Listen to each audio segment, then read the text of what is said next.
Hello friends, this is doctor Chandni Maiya. Welcomes you to my channel doctor Chandni's homeopathy. और आज का हमारा टॉपिक है ब्लड वॉल्यूम। तो शुरू करते हैं। Blood volume is the total amount of volume of blood present in the whole circulatory system in a body, और it is about 5 liters in a healthy adult male weighing about 70 kg body weight। और ये जो होता है body weight के directly proportional होता है, और 7% ऑफ टोटल बॉडी वेट होता है, जिसकी रेंज होती है from 6 to 8% of the body weight. और बॉडी सरफेस एरिया के भी डायरेक्टली प्रोपोर्शनल होता है। The blood volume is 2.8 to 3.1 litre per square metre in measuring with respect to body surface area. देखते हैं रेगुलेशन ऑफ ब्लड वॉल्यूम बहुत ही important part है फ्लूइड मेंटेनेंस सिस्टम का, क्योंकि आधे से ज़्यादा फ्लूइड हमारा जो होता है वो ब्लड के फॉर्म में है। तो हमको क्या होता है, ब्लड फ्लूइड या ब्लड वॉल्यूम को मैनेज करना बहुत क्रूशियल हो जाता है। अब यहाँ पे क्या होता है, 2 फैक्टर्स रिस्पॉन्सिबल होते हैं, intake of fluid and output of fluid. So fluid intake होता है मेजरली हम वाटर के फॉर्म में लेते हैं या अदर ड्रिंक्स के फॉर्म में लेते हैं। उसके साथ ही फूड्स में स्मॉल अमाउंट ऑफ वाटर लेते हैं। साथ ही जब ऑक्सीडेशन होता है डाइजेशन की प्रोसेस में, तो about 200 ml of water per day release होती है, तो वहाँ से हमको वाटर फ्लूइड इनटेक मिलता है। और मेजर आउटपुट का फॉर्म होता है in the form of urine.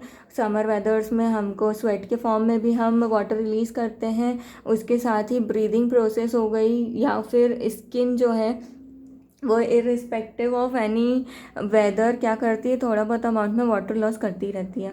फिर वेरिएशन इन ब्लड वॉल्यूम, तो 2 तरह के वेरिएशन हैं, फिजियोलॉजिकल एंड पैथोलॉजिकल वेरिएशन। तो फिजियोलॉजिकली देखते हैं, फर्स्ट एज के रिगार्डिंग देखते हैं। तो क्या होता है, blood volume is less at birth. ये जैसे जैसे एज के डायरेक्टली प्रोपोर्शनल होता है, जैसे जैसे एज बढ़ती जाएगी वैसे वैसे जो है ब्लड वॉल्यूम इंक्रीज़ होता जाएगा। लेकिन थोड़ा इसको ऐसे भी समझ सकते हैं कि at the time of birth क्या होता है, बॉडी वेट कम होता है लेकिन ब्लड वॉल्यूम ज़्यादा होता है।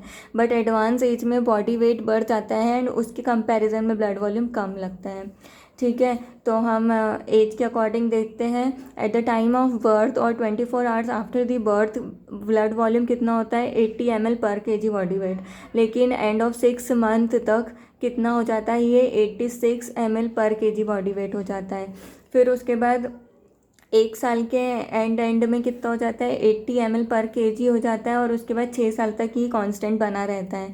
फिर 10 ईयर्स के एंड तक हो जाएगा 75 ml पर kg, और at the age of 15 years blood volume is about 70 ml पर kg बॉडी वेट, और which is almost the adult volume होता है ये। फिर सेक्स के अकॉर्डिंग देखते हैं, तो जैसे कि हमने देखा कि बॉडी सरफेस एरिया के डायरेक्टली प्रोपोर्शनल होता है। तो मेल्स का क्योंकि बॉडी सरफेस एरिया ज़्यादा होता है, तो मेल्स में ब्लड वॉल्यूम ज़्यादा होता है as comparison to females. So surface area of body के डायरेक्टली प्रोपोर्शनल होता है, बॉडी वेट के डायरेक्टली प्रोपोर्शनल होता है। एटमॉस्फेरिक प्रेशर के डायरेक्टली प्रोपोर्शनल होता है टेम्परेचर के। जैसे जैसे टेम्परेचर बढ़ता जाता है ब्लड वॉल्यूम इंक्रीज़ होता जाता है। प्रेगनेंसी के रिगार्डिंग देखते हैं, तो प्रेगनेंसी में इनिशियल स्टेजेस में क्योंकि सोडियम और वाटर का रिटेंशन ज़्यादा होता है, और फीटल मास का इंक्रीज़ होने के लिए क्या होता है, अबाउट 20 to 30% जो है ब्लड वॉल्यूम इंक्रीज़ हो जाता है। आफ्टर दैट लेटर स्टेजेस में ये रिड्यूज़ हो जाता है।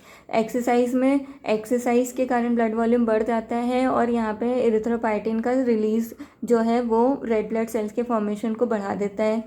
फिर पोस्चर्स में, इरेक्ट पोस्चर्स में ब्लड वॉल्यूम जो है अबाउट 15% डिक्रीज़ हो जाता है, क्योंकि उसको लोअर लिम्ब में पूलिंग हो जाती है वॉल्यूम ऑफ ब्लड की। एंड जो रिकम्बेंट पोजीशन होती है अपनी, उसमें ब्लड वॉल्यूम इंक्रीज़ हो रहता है या फिर नॉर्मल रहता है। हाई एल्टीट्यूड पे जाएंगे तो वहाँ पे जैसे जैसे ऑक्सीजन कम होगी, इरिथ्रोपाइटिन का सिक्रीशन ज़्यादा होगा, और उसके साथ ही रेड ब्लड सेल्स का फॉर्मेशन ज़्यादा होगा, जो कि ब्लड वॉल्यूम इंक्रीज़ कर देता है।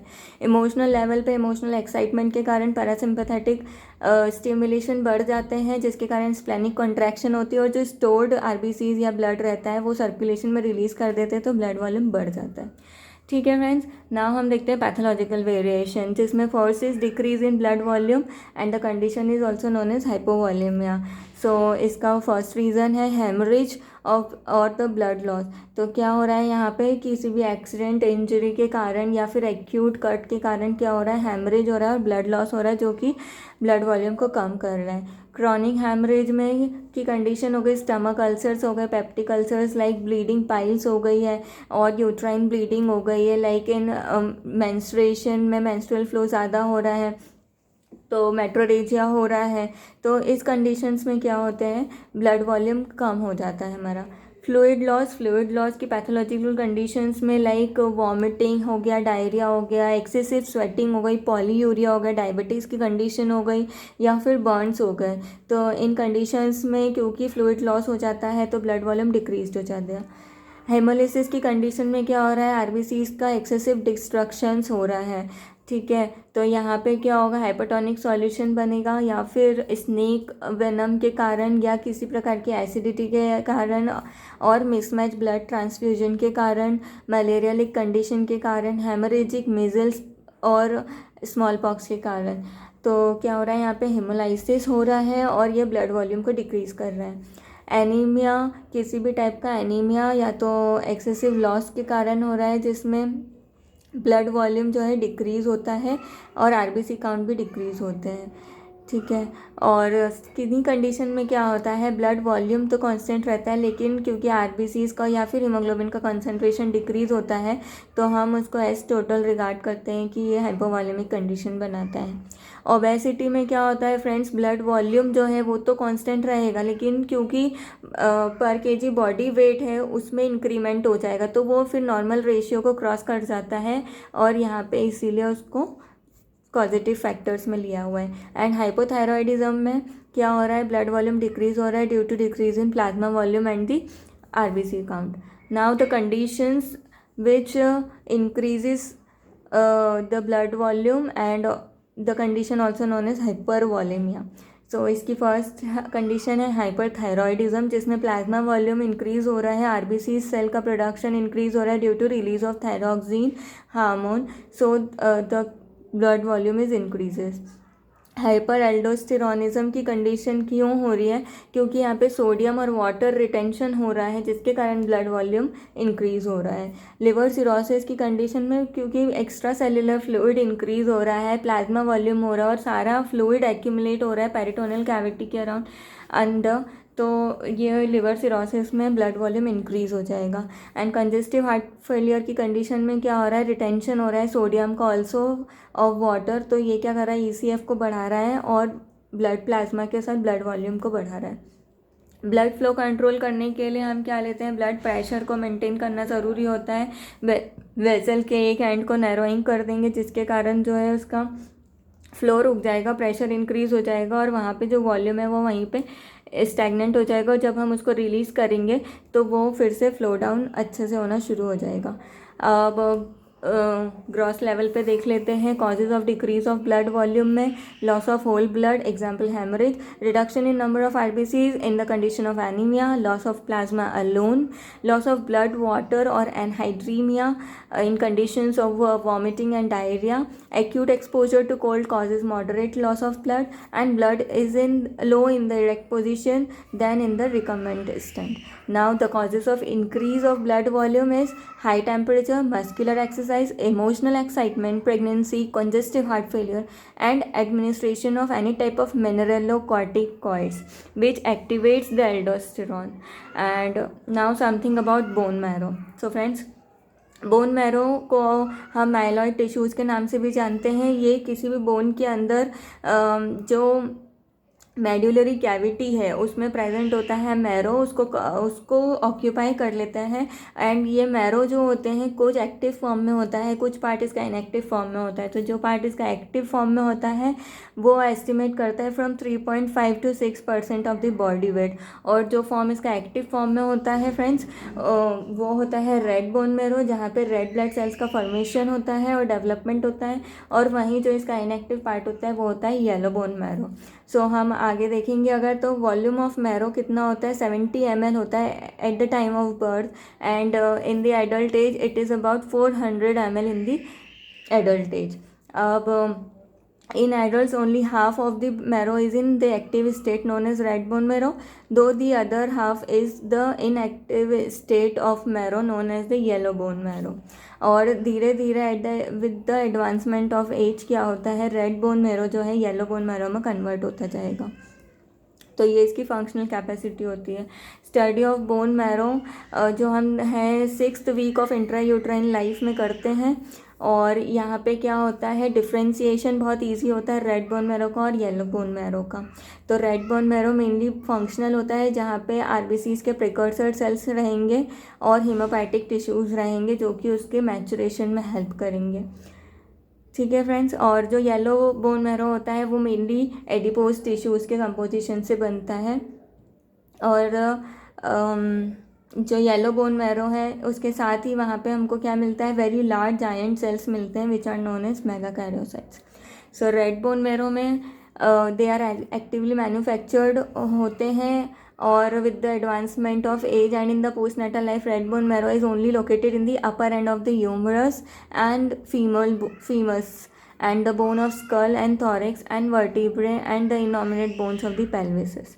और yellow bone marrow होते हैं from birth up to the 4th year all bones are contained red bone marrow, and by the 7th year marrow become less active and it is pale in the color and formed the yellow bone marrow, and between 10 to 14 years क्या होता है, patch of yellow marrow appears at the distal end of the shaft of the long bone and gradually extend on the both the sides.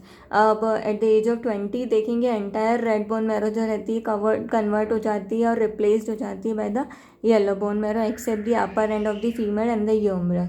और advancement of life में देखेंगे तो eight the age of 70 क्या होती है, half of the ribs and half of the sternum they contain the yellow bone marrow. Functions क्या होते हैं बोन मैरो के, production of cell and release of blood cells, तो हीमोपोएटिक या haematopoietic function होता है जिसमें प्रोडक्शन होता है रेड ब्लड सेल्स का, जो कि 50% पार्ट जो एक्टिव फॉर्म होता है रेड बोन मैरो का वहाँ पे होता है। ठीक है friends. yes, very important part is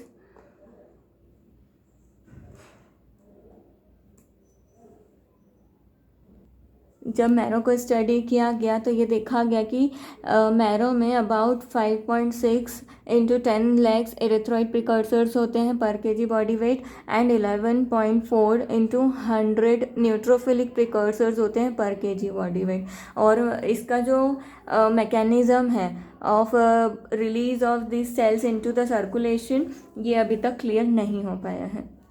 इसका सेकेंड फंक्शन है डिस्ट्रक्शन ऑफ आरबीसीज। तो फ्रेंड्स यहाँ पे सिर्फ आरबीसीज का फॉर्मेशन ही नहीं होता है, डिस्ट्रक्शन भी होता है। ऐसे सेल्स जो कि एजेड हो गए हैं, एबनॉर्मल है, इम्परफेक्ट है या फिर डैमेज हो चुके हैं वो वहीं पे डिस्ट्रॉय हो जाते हैं।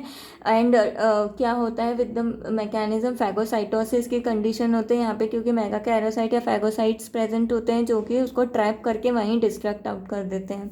और दूसरी बात यहाँ पे रेटिकुलो एंडोथेलियल मैकेनिज्म भी प्रेजेंट होता है, और साथ ही साथ आयरन प्रोटीन का स्टोरेज भी होता है। आयरन प्रोटीन क्यों चाहिए फ्रेंड्स, आरबीसीज का फॉर्मेशन जो हो रहा है उसमें उसके डेवलपमेंट के लिए हमको, और साथ ही हीमोग्लोबिन कॉन्सेंट्रेशन को या हीमोग्लोबिन सिंथेसिस करने के लिए या उसके कॉन्सेंट्रेशन को बढ़ाने के लिए हमको आयरन लगता है। साथ ही जब डिस्ट्रक्शन होता है आरबीसीज का तो कुछ पिगमेंट्स रिलीज होते हैं जिनको बाइल पिगमेंट्स बोलते हैं which are known as biliverdin and bilirubin.